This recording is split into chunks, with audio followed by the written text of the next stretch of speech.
Hello everyone, I'm Dr. Tanvi Kanatra presenting my paper with the topic Evaluation of Diabetic Retinopathy in Patients with Diabetic Foot Ulcer in a Tertiary Care Hospital. The diabetic population in the world is on a rapid rise, with India bearing the impact of global burden. This disease is also associated with conditions like nephropathy, neuropathy, and retinopathy, which occur due to the changes in microvasculature of the body.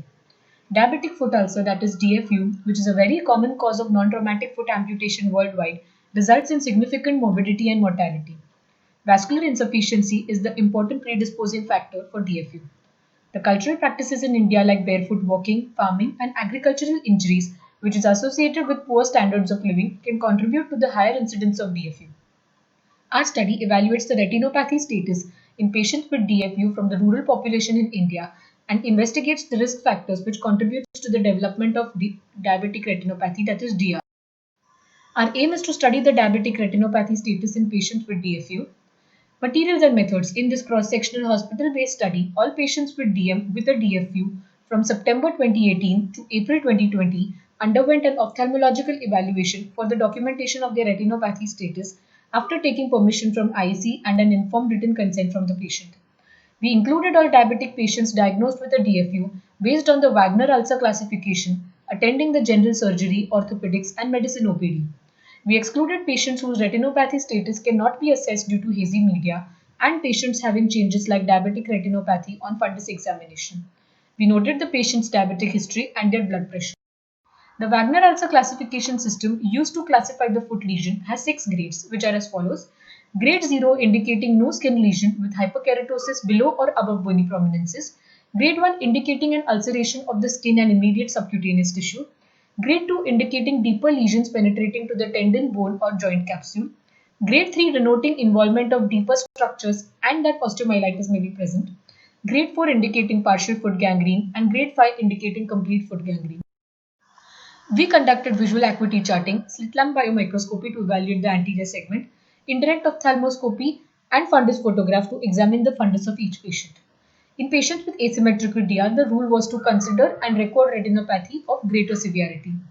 The grading of retinopathy done as per ETDRS classification is as follows.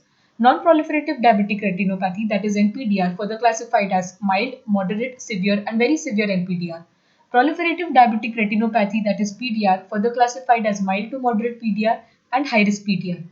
Advanced diabetic eye disease, further classified as tractional RD, vitreous hemorrhage, and neovascular glaucoma. Results. 60 patients with DFU were included in this study. Their mean age was 57.06 plus minus 13.5 years. 90% of these were males. The mean duration of DM was 14.9 plus minus 5.9 years. The mean duration of DFU was 2.32 plus minus 2.09 years.